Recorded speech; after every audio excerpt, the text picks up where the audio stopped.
राधे राधे दोस्तों, कैसे हैं आप सब।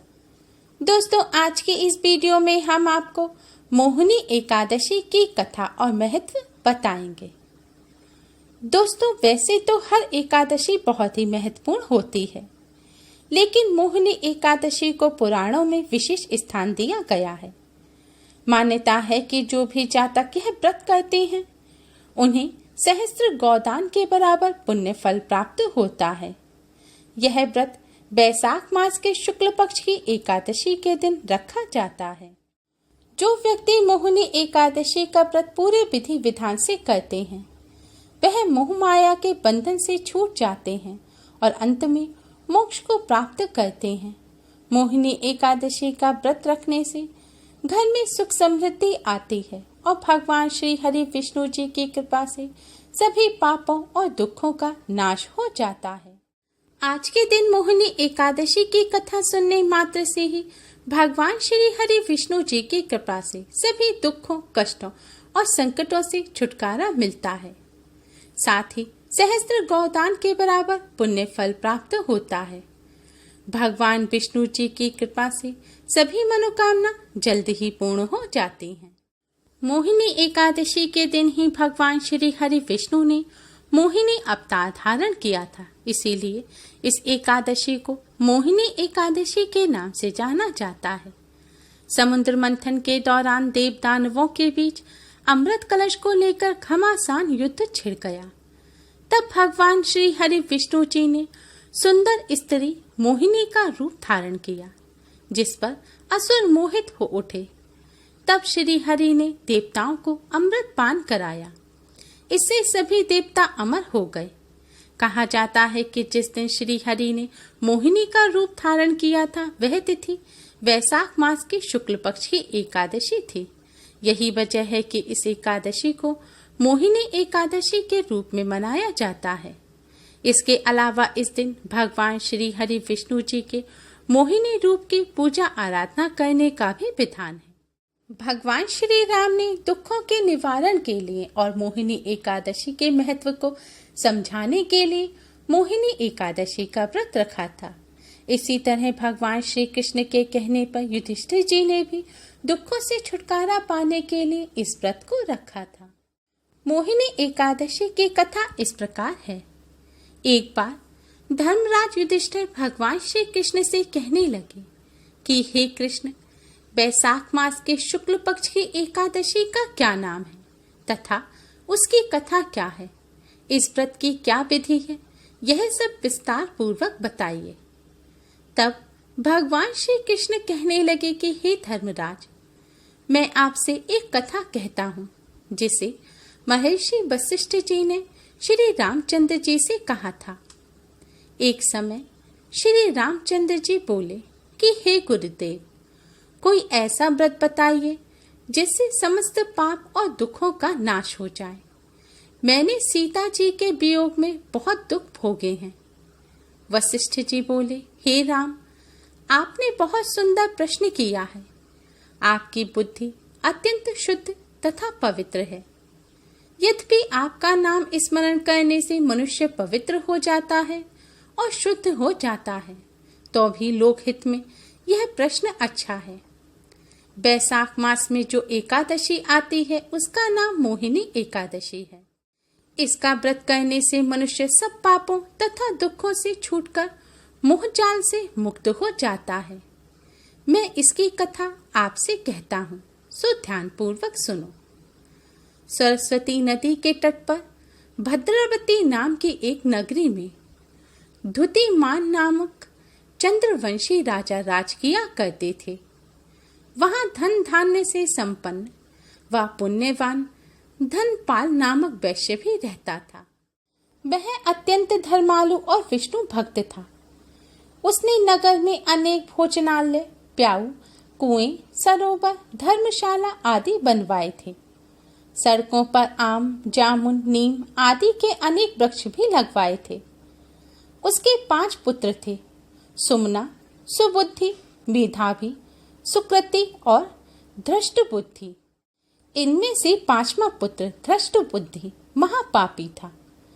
वह पितर आदि को नहीं मानता था।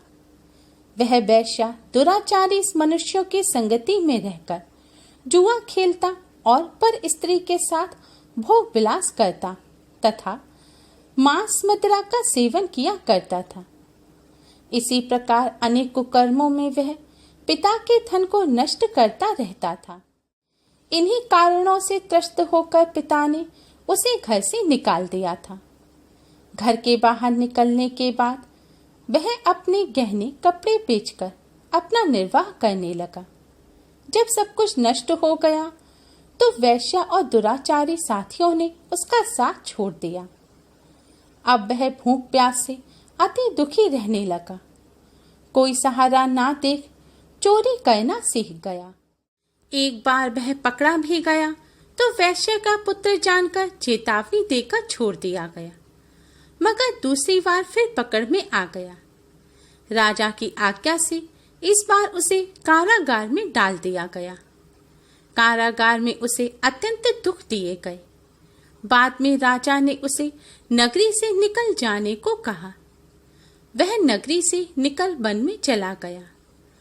वहां वन में पशु पक्षियों को मारकर खाने लगा।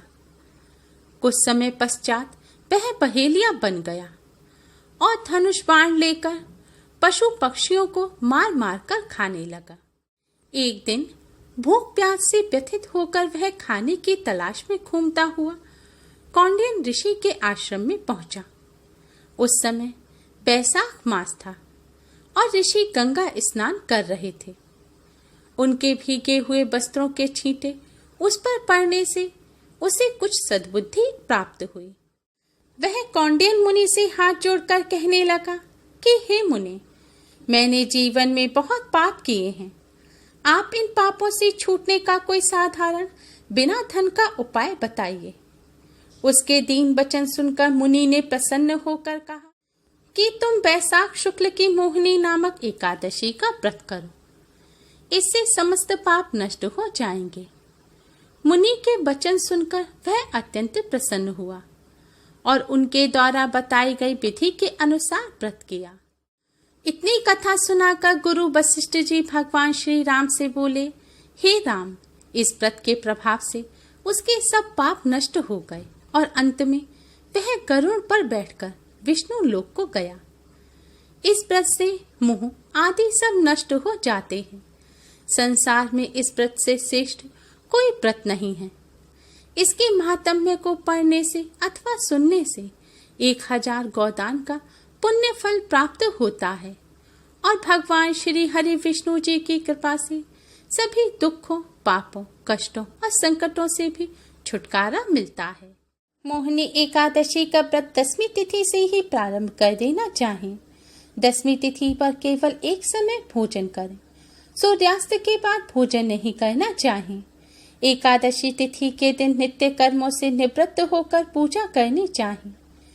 ध्यान रखें कि व्रत के दौरान किसी के प्रति मन में कोई भी कलेश ना रखें। साथ ही किसी भी बुराई या असत्य वचनों से भी बचना चाहिए, अन्यथा व्रत का फल नहीं मिलता।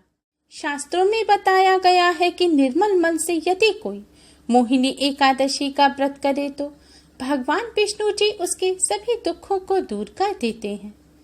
यह व्रत मोक्ष दिलाता है, साथ ही यह साधक को निरोगी भी बनाता है। इसलिए व्रत करने के बाद जरूरतमंदों को यथाशक्ति दान अवश्य देना चाहिए। भूखे व्यक्तियों को भोजन कराना चाहिए। इससे जाने अनजाने में हुए सभी पाप नष्ट हो जाते हैं। अंत में भगवान विष्णु जी से क्षमा प्रार्थना अवश्य ही करनी चाहिए। मोहिनी एकादशी के दिन कांसे के बर्तन में भोजन नहीं करना चाहिए। नॉन वेज मसूर की दाल, चने व कोदो की सब्जी और शहद आदि का सेवन भी भूलकर नहीं करना चाहिए। व्रत वाले दिन जुआ नहीं खेलना चाहिए। किसी भी जीव को किसी भी प्रकार से नुकसान नहीं पहुंचाना चाहिए। इस दिन भूलकर भी प्याज, लहसुन, सिगरेट, तंबाकू, पान इत्यादि का सेवन भी नहीं करना चाहिए। व्रत रखने वालों को ब्रश भी नहीं करना चाहिए। एकादशी के दिन रात्रि जागरण का विशेष महत्व होता है। पूरी रात जागकर भगवान श्री हरि विष्णु जी के नाम का संकीर्तन करना चाहिए। एकादशी के दिन काम वासना को त्याग कर भगवान श्री हरि विष्णु जी के चरणों में अपने मन को लगाना चाहिए। भगवान श्री हरि विष्णु जी का पूजन करने के पश्चात इस कथा को अवश्य ही सुनना चाहिए। ऐसा करने से भगवान श्री हरि विष्णु जी की कृपा से सभी दुखों, पापों, कष्टों, संकटों से छुटकारा मिलता है और सुख समृद्धि की प्राप्ति होती है। उम्मीद है आपको हमारी ये वीडियो पसंद आई होगी। प्लीज लाइक करें। हमारी इस वीडियो को अपने फ्रेंड्स और रिश्तेदारों में ज़्यादा से ज़्यादा शेयर करें, जिससे वह भी इसका लाभ उठा सकें। हमारी और भी वीडियोस के लिए हमारे चैनल को सब्सक्राइब करना ना भूलें। Thanks for watching. Radhe Radhe.